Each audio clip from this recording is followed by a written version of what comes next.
We're joined by Jerry. Women love him, men want to be him. He is a horse of a man. How's it going, mate?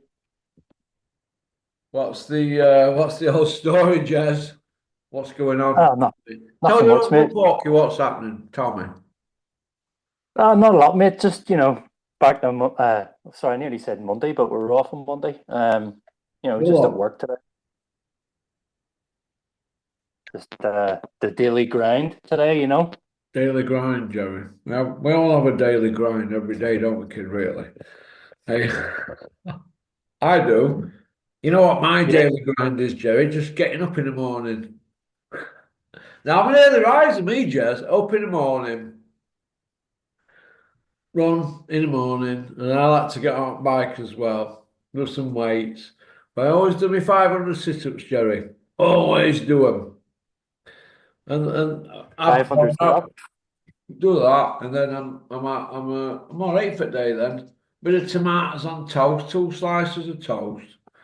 Bloomer bread, Jerry, brown, plenty of Lurpak, full fat. Gonna get natural fats in your body.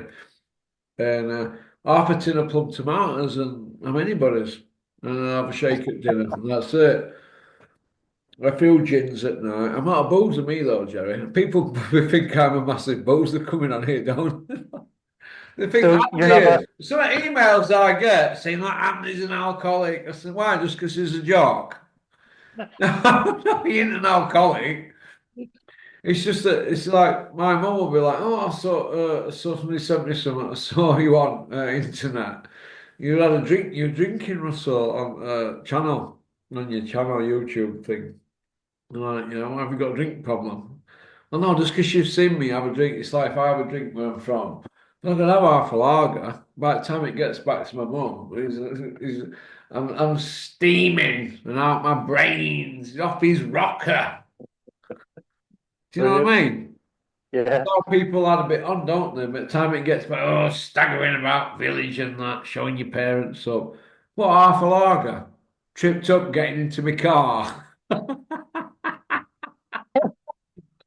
It's staggering about though, that, isn't it? By the time the story gets back, isn't it? So I don't entertain it, Jerry, I'm afraid. I don't entertain it. I just do my thing. That's You right, know what mate. I've That's right. discovered, Jerry, since I used to be a big fat man? Well, Say how that again. you can get. You can have pails of dough, Jerry, and be I don't know, 16, 17, 18 stone overweight, but you can have pails of dough and can't do it with it. It don't make you happy. So isn't it better to be fucking slim and have notes? Yeah, well, it's no point in having loads of money if you can't get out of your bed and do things in the morning. Well, there you go, Jerry. Well, that's why we bring people who say, yeah, fetch me this, fetch me that. Drop me one off, like, yeah, just post it through letterbox. I'll throw your money out window in a sock.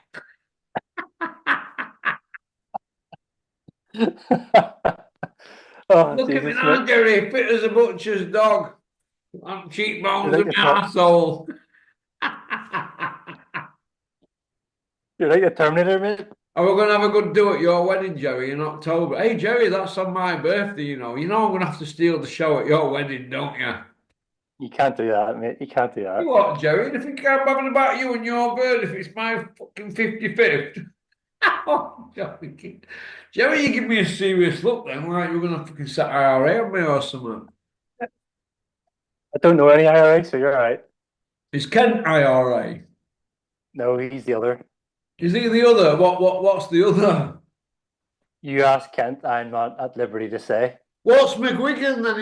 Is he IRA or not? McGuigan's from the Republic of Ireland, but he What does fought that and mean? It's all represented. where grass is green, Kent, isn't it? He McGuigan's actually from the Republic, so Is he? he's not actually from Northern Ireland, but he's close to the border.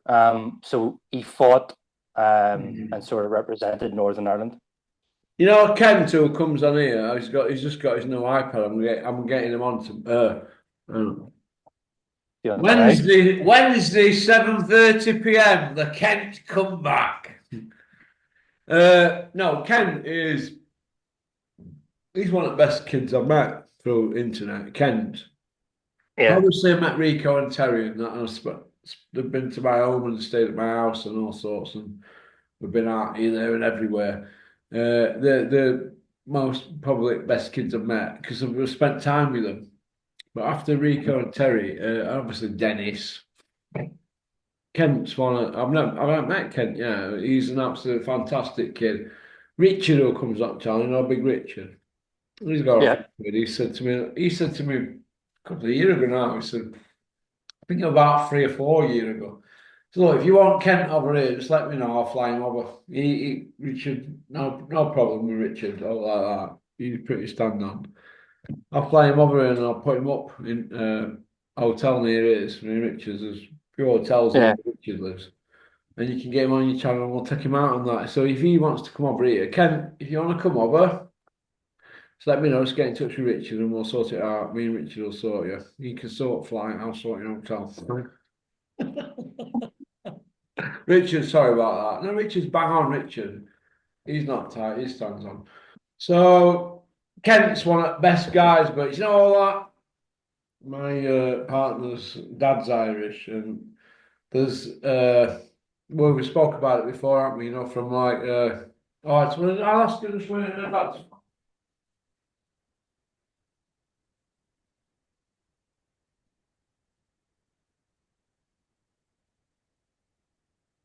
Dead or at the minute, I'm gonna have to fill it by talking shit. Russell's just disappeared, everybody.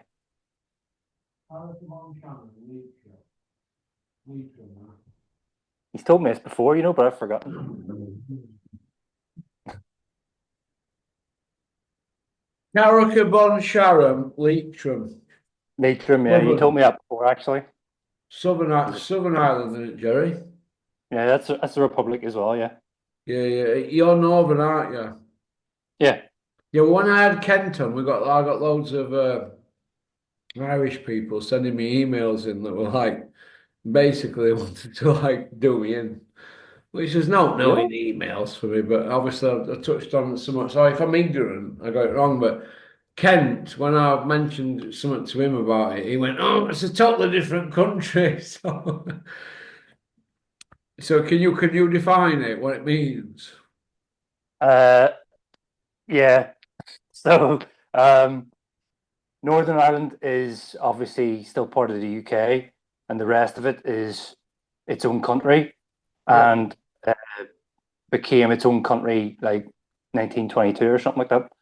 So, effectively, the northern part where I live is still part of the UK, but it has its own government. So it's a bit like the way Scotland has its own government and Wales has its own government. But because of all the troubles and stuff, because people in Northern Ireland feel very strongly about what side they're on, basically, if you feel like you're British in Northern Ireland, you have every right to define yourself as British. And yeah. if you feel like you're Irish, you have every right to define yourself as Irish. So I personally define myself as Irish. How old are you, Joey? 42. So you're 42. So when you were about 5, were you bouncing around on your way to school after you'd been eating your cornflakes and that? And you got people driving around with tanks and stuff like that. You must have forgot, but I told you this before. You know, it wasn't that uncommon to see like soldiers walking up your street with machine guns. So Well, no, what do you think to that? Like as a kid, because where I grew up, like we had this tree at bottom of Hillside Drive in Edlow, and we all used to go down there and jump on it, get on this branch, jump in A, and then other side of the street, we had this football pitch with a cricket pitch, running track, and we'd go on that. Now that wasn't bad for a mining village, and we thought that were B's and E's. And you're walking about where you live, just like me, where there were apple trees and pear trees. You got people with machine guns. What do you think? So I just wanted to well, ask somebody. I know I sound ignorant and stupid, but I just wanted to ask you what? How did it get well, to that, Jerry?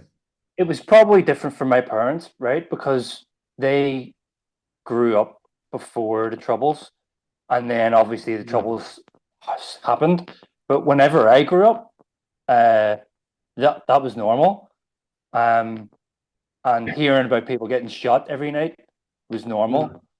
Hearing about bombs every night was What, people normal. getting shot dead? Yeah. And how would you hear that? Would you be in your house and the news would You'd filter be back watching the to news. the village? You'd be watching the news, right? And you'd be sitting there and you just finish your tea, and they'd be like, two masked gunmen have broken into a man's house and shot dead an entire family. That was And that'd normal. be it. And then after a few days, nobody speak about it. Well, you know, it was so frequent. It's like the next one replaces the next one. Do you know what I mean? But obviously, because there's been, the troubles ended. Yeah. Good while ago now. All these things now, people are looking, inquiries into, different shootings and different. They describe them as atrocities. You know what I mean. So, Well, that's what they um, are, aren't they? It's awful, isn't it? Oh, like that, isn't it? yeah, it's crazy. But I mean, like you asking me that, like I said, my parents grew up before it started, so Yeah. that means to them it wasn't. They probably got used to it, but to me, it was like I didn't know what it was because obviously I didn't know how significant it was. But hearing about people getting shot every night was normal. Um, you know, seeing the army about, and the police with guns, that was normal.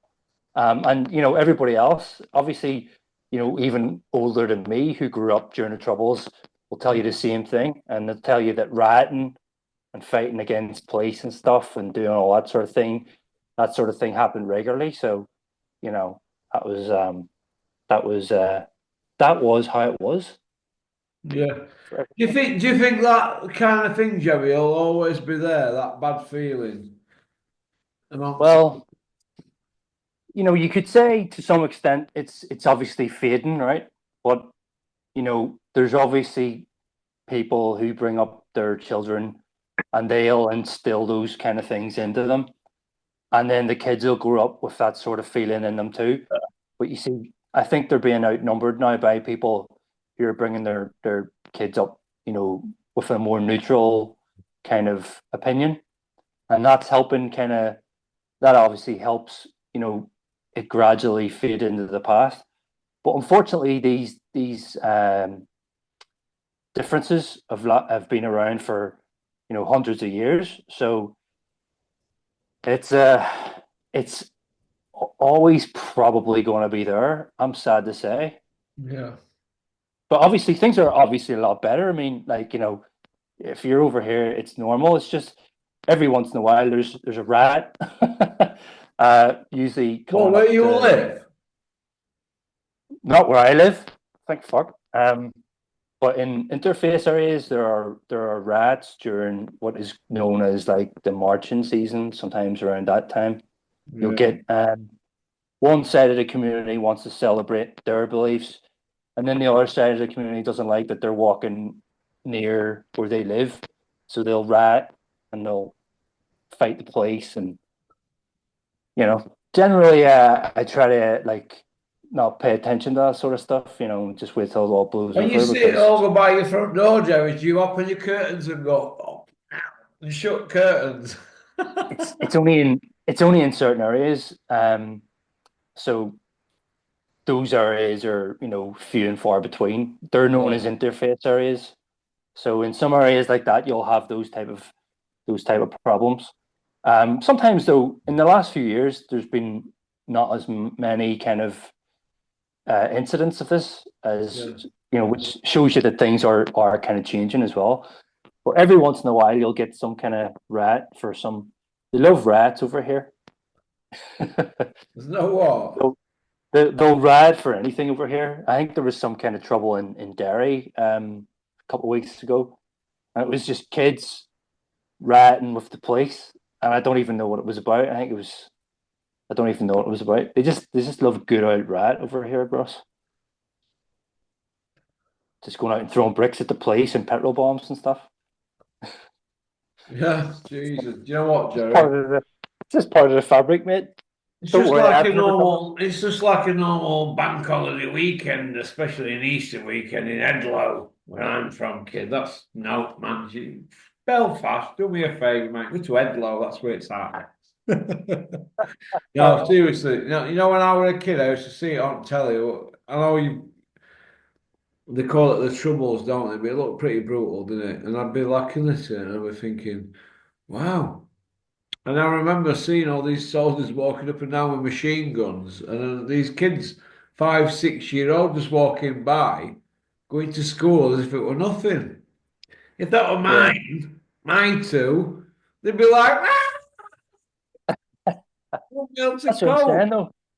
You You'd be, get you know, it becomes normal. I remember like I need I'd an seen a soldier.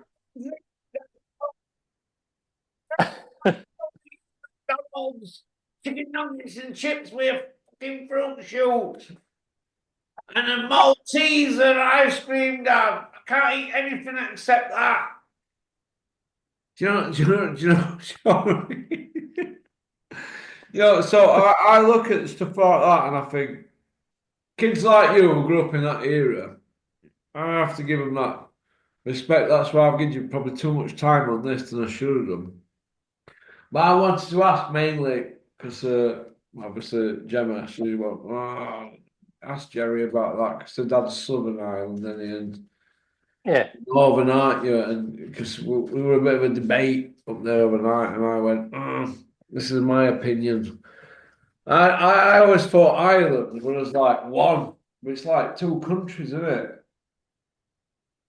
yeah. Well, I mean, the island's called Ireland still, like, but it's obviously divided. So six Yeah, counties belong to the UK.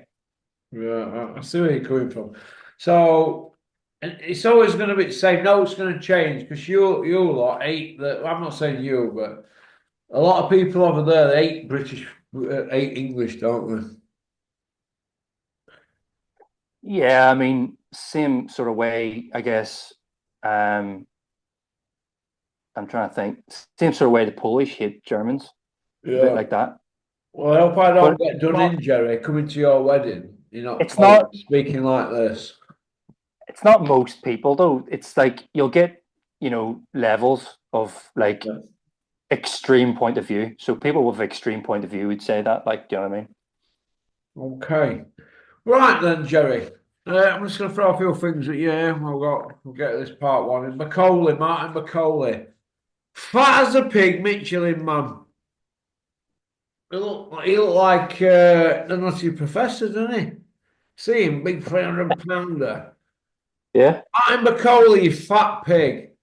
Billy Nelson, you tosser, you his trainer. Why are you letting him get in ring as a fat pig?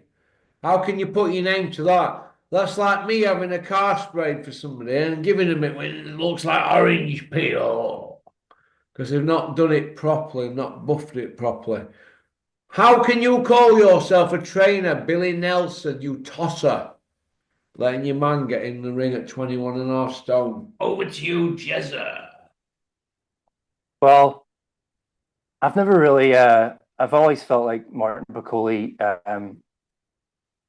for lack of a better description, is there's a bit of a hype around him. So he's a bit of a hype job, in my opinion. There's no doubt the man can punch, like.